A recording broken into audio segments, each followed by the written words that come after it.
ভূমধ্যসাগরের উত্তাল ঢেউ পেরিয়ে স্বপ্নের দেশ ইউরোপে যাওয়ার প্রবল আকাঙ্ক্ষা যেন আরও তীব্রতর হচ্ছে বিশ্বের বহু অভিবাসী। আসসালামু আলাইকুম প্রিয় দর্শক, জানিয়ে দেব এখনকার গুরুত্বপূর্ণ টপ নিউজটি। পুরো নিউজটি উপস্থাপন করব আমি নিপা আক্তার শিমু। এবার বিস্তারিত খবর।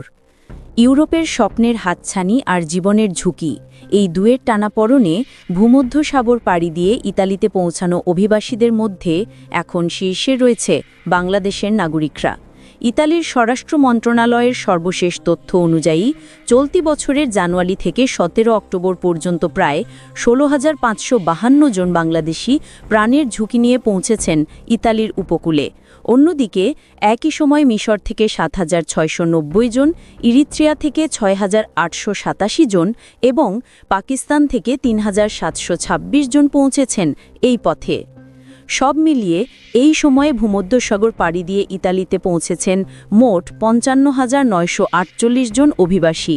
এর মধ্যে প্রায় ১/৩ বাংলাদেশি, যা আন্তর্জাতিক সংস্থাগুলোর জন্য নতুন উদ্বেগের কারণ হয়ে দাঁড়িয়েছে। অভিবাসন বিশেষজ্ঞের মতে দালাল চক্রের প্রলোভন, দেশে বেকারত্ব আর ইউরোপের উন্নত জীবনের স্বপ্ন, এই তিনটি কারণই তরুণদের ঠেলে দিচ্ছে এই ঝুঁকিপূর্ণ যাত্রায়।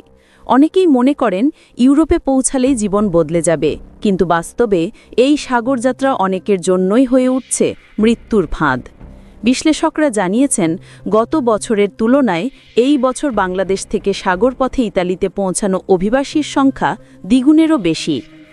ইনপ্রো মাইগ্রেন্টসের তথ্যে বলা হয়েছে, আফ্রিকার দেশগুলো থেকে আগমন কিছুটা কমলেও দক্ষিণ এশিয়া, বিশেষ করে বাংলাদেশ থেকে আগমন অস্বাভাবিক হারে বেড়েছে। প্রতি বছর ভূমধ্যসাগরের উত্তাল ঢেউয়ে হাজারো মানুষ প্রাণ হারায়। এর মধ্যে বাংলাদেশের তরুণদের সংখ্যাও বাড়ছে। জীবনের অনিশ্চয়তা, হতাশা আর উন্নত জীবনের স্বপ্নের মোহে পড়ে অনেকে দালালদের কথায় বিভোর হয়ে পড়ছেন।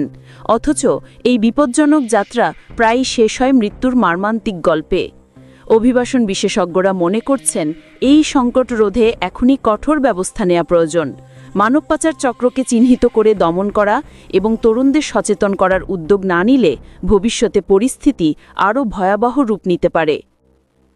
প্রিয় দর্শক, এই ছিল এখনকার গুরুত্বপূর্ণ নিউজ। আরও গুরুত্বপূর্ণ নিউজ নিয়ে ফিরছি কিছুক্ষণের মধ্যে। নিউজগুলো সবার আগে দেখার জন্য এই চ্যানেলটি সাবস্ক্রাইব করতে ভুলবেন না। ধন্যবাদ।